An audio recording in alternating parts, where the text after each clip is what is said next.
Queridos hermanos, en este domingo 15º del tiempo ordinario, nuevamente la palabra de Dios nos interpela a que vivamos de verdad como auténticos cristianos, que de veras nuestra vida cristiana tenga el sentido que debe tener. La pregunta que hace el doctor de la ley a Jesús: ¿qué debo hacer para alcanzar la vida eterna?, equivale a decir: ¿cómo he de vivir para que mi vida tenga sentido? Como cristiano, ¿qué cosa es lo que tengo que hacer para que mi vida tenga sentido?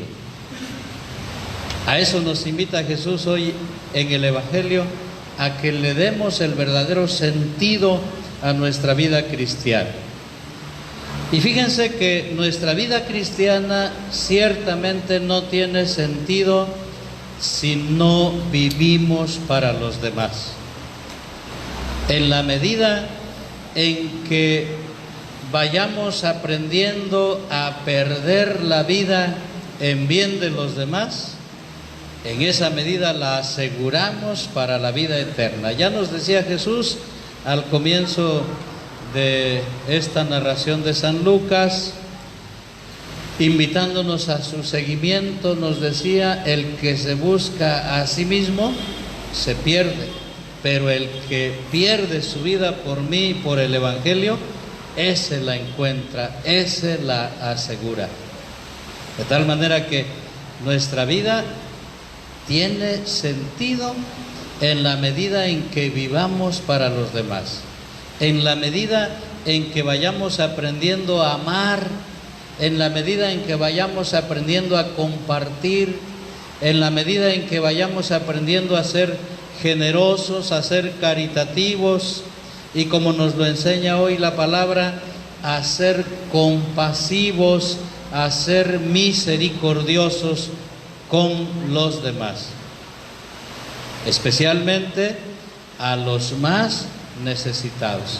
Por eso, cuando Jesús le responde al doctor de la ley, le dice: bueno, pues tú que lees la Escritura, ¿qué lees en ella? ¿Qué dice la ley?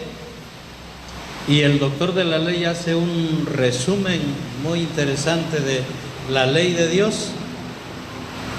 El amor a Dios sobre todas las cosas, con todo el corazón, con toda el alma, con todas las fuerzas, con todo el ser, y el amor al prójimo como a sí mismos. Por eso Jesús lo elogia y le dice: has contestado muy bien, si haces eso, vivirás. Y cuando el doctor de la ley, para justificarse, le pregunta: ¿y quién es mi prójimo?, Jesús le platica esta hermosa parábola del samaritano. Un hombre que iba bajando de Jerusalén a Jericó fue asaltado por unos ladrones, lo golpearon, lo hirieron, casi lo mataron y lo dejaron ahí tirado.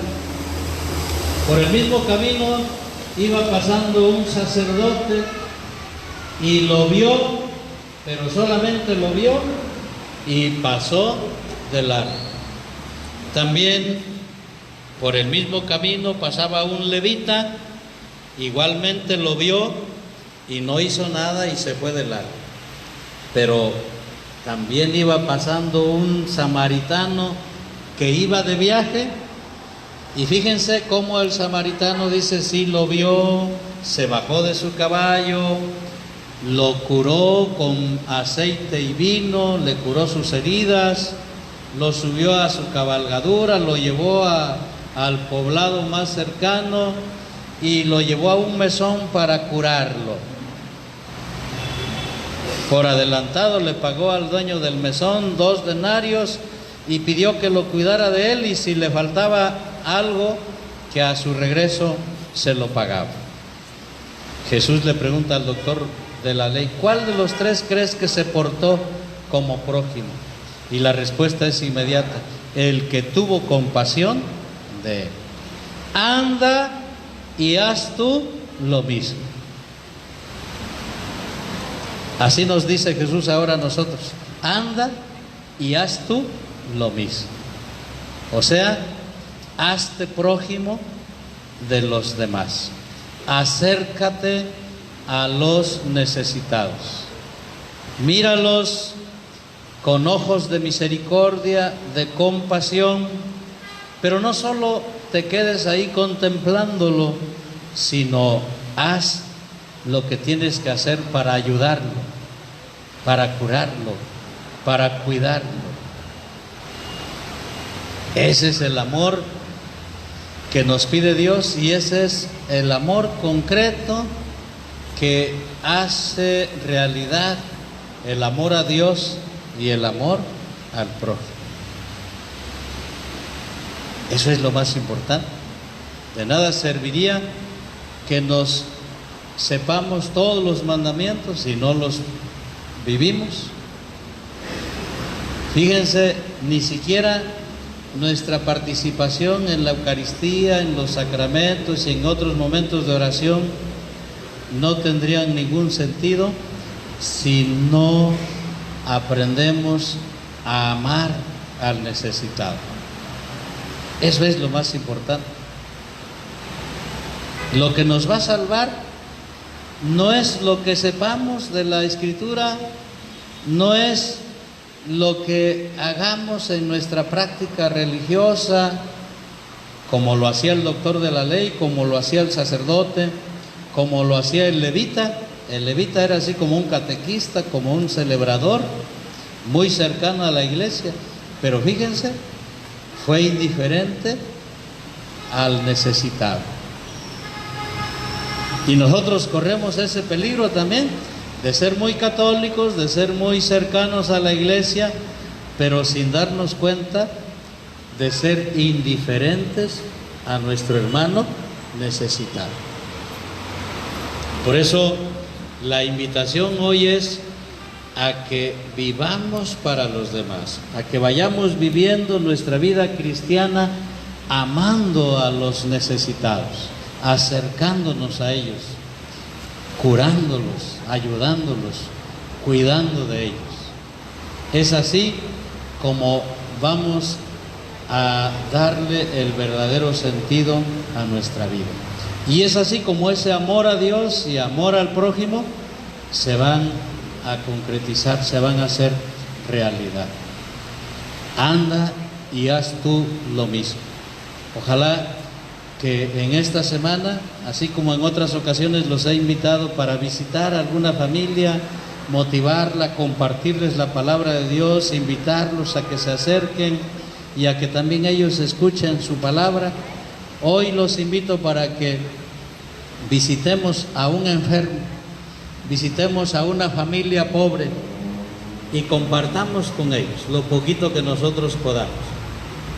Que de veras mostremos que queremos darle ese sentido a nuestra vida cristiana.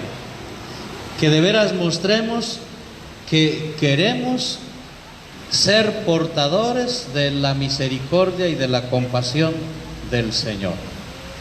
Y que eso de veras nos vaya asemejando al Señor. Porque les decía yo, no nos va a salvar el hecho de ser muy religiosos, ni siquiera por ser sacerdote, ni siquiera por ser un servidor cercano a la iglesia. Lo que nos va a salvar es nuestro amor al necesitado, la compasión, la misericordia que tengamos con nuestros hermanos necesitados. Con razón lo dice Jesús también, y en el juicio final: vengan benditos de mi Padre y pasen a gozar del reino preparado para ustedes, porque tuve hambre y me dieron de comer, tuve sed y me dieron de beber, estaba desnudo y me vistieron, era forastero y me hospedaron, estaba enfermo y en la cárcel y me fueron a visitar. Señor, pero ¿cuándo te vimos hambriento, sediento, necesitado? Cuando lo hicieron con los más insignificantes de mis hermanos, cuando lo hicieron con los pobres, conmigo lo hicieron. De tal manera que los pobres son sacramento de Dios. En los pobres está presente el Señor. Si nos acercamos a los pobres, nos acercamos al mismo Jesús. Y si somos compasivos, misericordiosos, se lo estamos haciendo al mismo Jesús. Y eso es lo que nos va a salvar. Eso es lo que un día nos va a llevar a gozar de esa felicidad y de esa dicha cuando el Señor nos diga: vengan benditos de mi Padre, porque se acercaron al necesitado. Y lo que hicieron con ellos, conmigo lo hicieron. Vamos pues a pedirle al Señor, vivamos para los demás. Vivamos ese amor de Dios acercándonos al necesitado. Vivamos nuestra fe cumpliendo la palabra de Dios. Que vayamos poniendo en práctica la palabra de Dios hasta que seamos de veras auténticos cristianos. Y que no dejemos de cantarle al Señor: escúchame, Señor, porque eres bueno. Y así como tú eres bueno, ayúdame también a mí a ser bueno, a ser buena, a ser un buen cristiano. Así lo pedimos al Señor, nos ponemos de pie.